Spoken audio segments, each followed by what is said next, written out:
So the second issue I want to hit on here tonight for the last 10 minutes is an issue that Adam talked about during his presentation, and that's term limits.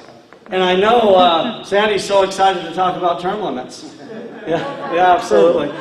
So we've got term limits from a couple different perspectives. Number one, the executive branch. Number two, the legislative branch. And then, of course, the judicial branch has no term limits, right? They're appointed by the president, they're confirmed by the Senate, and they serve lifetime tenure subject to what the Constitution says, good behavior. So I want to talk about the legislative branch. If the anti-federalists were here today, would they advocate term limits? Yeah, I think there's no question that they would. If you had a guy like George Washington or James Madison take the stage, would he argue for term limits? I think unlikely. So here's the question. Term limits a good idea or a bad idea? Who is in favor of term limits? Good. Who's in opposition to term limits? No. Yes. James, yes. I want to have three people come up. Got to get James up there. James, come on up. Anybody else? I'll come up. Ralph, come on up. Anybody else? Dan, come on up. So over here, who stands in favor of term limits? Who wants to come up? Sandy's already volunteered. Sandy, come on up. Sandy, come on up. Okay. Sandy, who else? Come on, one more. In favor of term limits? Nobody? You're over here.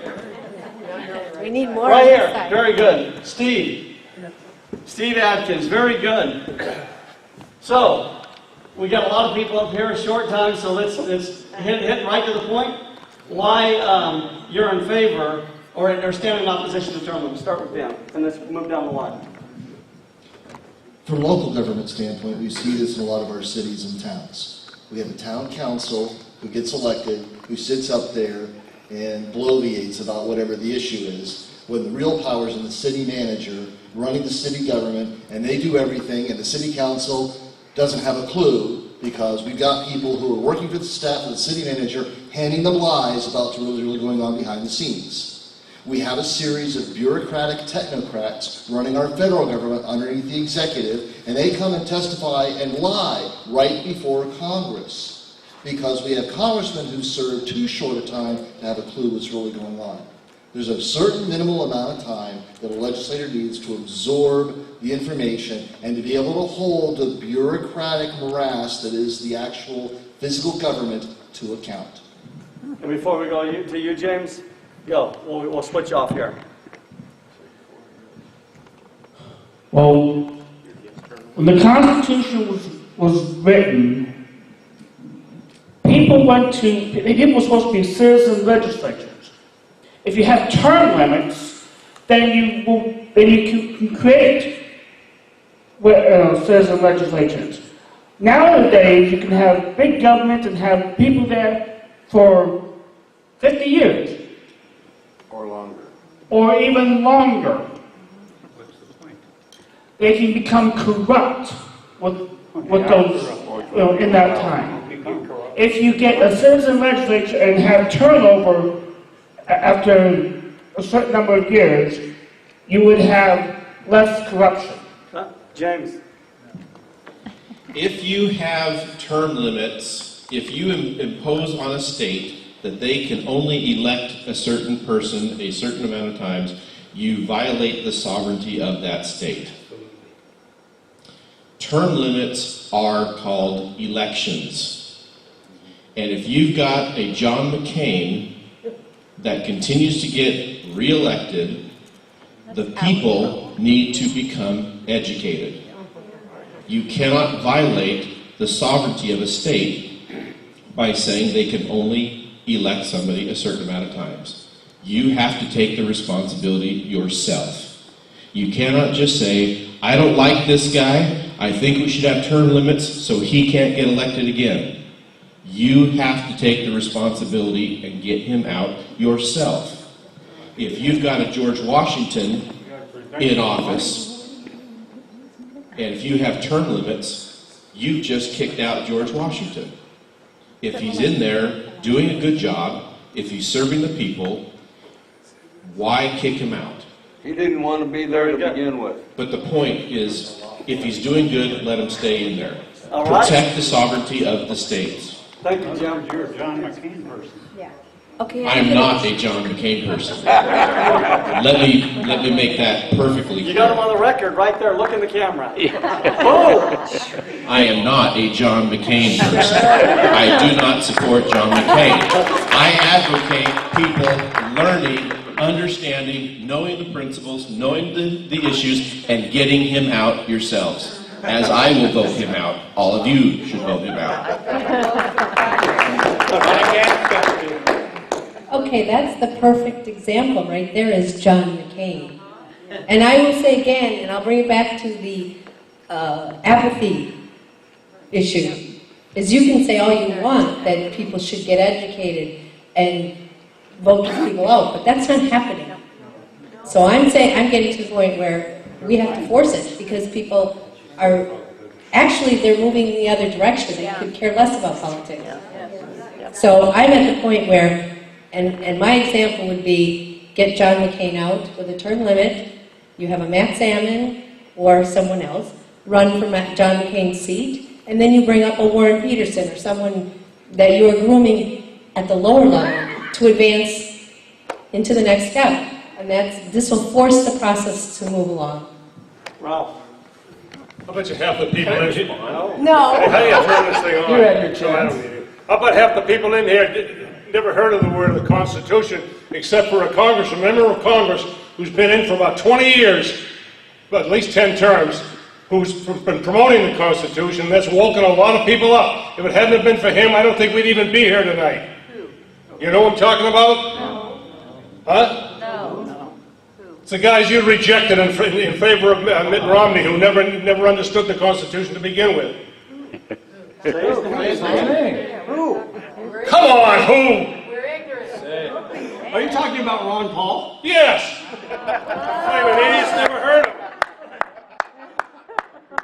You know what? Let me teach you a little lesson, Ralph. Well, you don't cut off somebody's nose and then give them a rose. I'm just saying. I didn't bring this here. I don't really need this. Steve. Well, ladies and gentlemen, you've obviously heard both sides. We both talked about the people being educated. If the people were educated and would defend the Constitution, then we wouldn't have issues. Correct? Both sides agree on that. It's not a side of whether term limits or no term limits. We both want to fight people like John McCain who do not follow the Constitution, who do not protect the Constitution, who do not protect their constituents. Now, if they did protect the constituents, again, we wouldn't need such problems. We wouldn't have debates like this. What we have to do is kind of go around and actually follow the Constitution, and we'll educate the people. Take away their ability to gather extra votes that, by proxies or by whatever way they're doing it, and get them out of office. Now, if 70% of the people are independent, there's a huge gap there that we need to get those people educated in every lifestyle, whether they're poor or rich, in order for the people to start being involved. Now, my side is not necessarily putting in place the stuff, it's just educate the people. We can argue about this all day, all night, but if we don't do what we're talking about up here, both sides, educating the people, nothing will ever happen. So with that, I want to ask you about this idea that all three of them talked about. What about the fact that we do have an uneducated populace, that you have 80% of the people that don't know, don't care, and as a result, because they constitute, as a general rule, the majority who show up, because what are they basing their opinions on? Who looks good, who shook their hand, who looked them in the eye, who gave a great speech, who ran the best commercial. How do you counter that in light of this idea that you don't want term limits? Any of you? You educate them. Tell them they cannot make their decisions based on a commercial. You have to vet them yourselves. When they say that this is what they stand for, check the facts. You have to convince them to get involved. That's the way to do it. And you how? And John McCain's still in for 30 years. Yes, and that's our fault. 30 years, John McCain. And that's our fault. Exactly. So Not we mine, need yours. to... There's 70, 80% of the people that are educated, and they're not getting there. They haven't in 30 years. Hold on, James, stop. But violating the sovereignty of a state is not going to solve the problem. It's going to create more problems. Shadow. You talk about education. We are fighting an uphill battle. That education starts in school when our kids are little. Absolutely. My child, when he was 4 years old, this was 2 years ago at the general elections, 2014. His teacher decided to have a mock election in their classroom. He was 4 years old. Teacher told my son to vote for Obama. I picked up my kid from school. I always take my kids with me to vote. Mom, are you going to vote for Obama? Why not? Miss Laura said we should vote for Obama. So you talk about education, folks, but that education starts when these kids are little. Yeah. Needless to say, I pulled them out of that class. That's all I'm going to say. Good for you. Yeah. It's an uphill battle. It's an uphill battle. Just one question, because I do support term limits, and the question I have is this. When we talk about serving our community, serving the state, serving the country, you're very narrowly talking about as if the only way these people can serve is through elected office. John McCain or a Matt Salmon or David Schweikert or whoever has the resources to educate a lot faster to a lot more people than any individual in this room. And if someone was term limited out, if they really cared about it, you can do a whole lot more on the road than you can in an office in Washington sometimes. Jim DeMint is the perfect example who went to Heritage Academy after being senator. He found his spot, so we can lose them and they can go do something else. True. John McCain retired. But if the really. So, I would advocate that sometimes the cure is worse than the disease.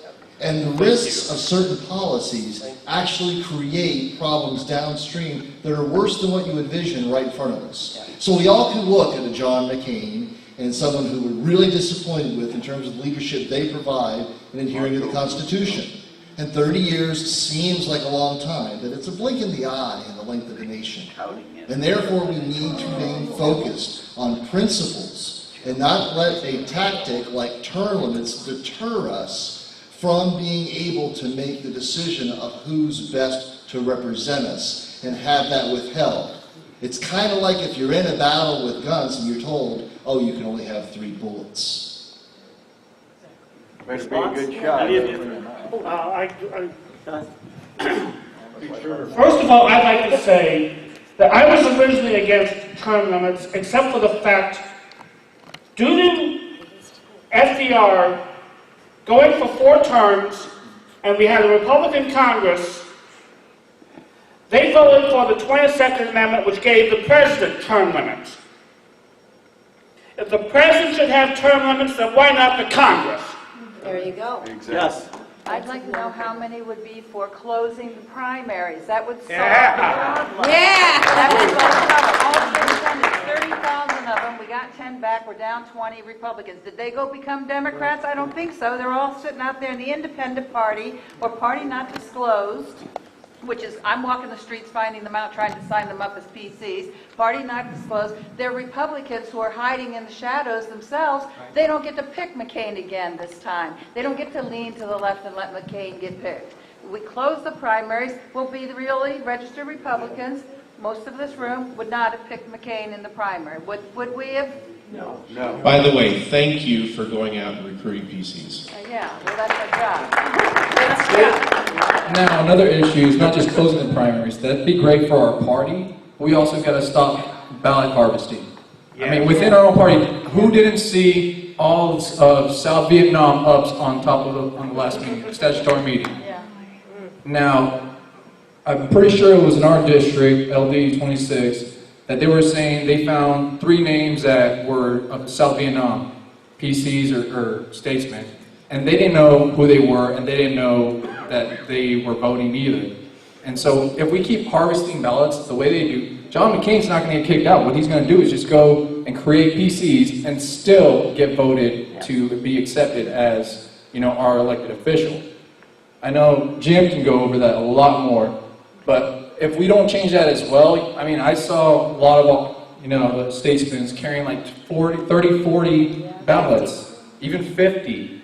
That's ridiculous. How are we supposed to stop people getting elected if they're doing that? Corruption, it comes And out. the three Vietnamese, they had no idea that they were precinct committee. Buckley. I am a very huge advocate of term limits for office staffers. For example, if we were to get rid of Obama, that's one thing. But the difference is, instead of Obama reading the teleprompter, it would be Joe Biden reading the teleprompter. What I want to do is get rid of the guy behind the teleprompter. Get rid of the staff.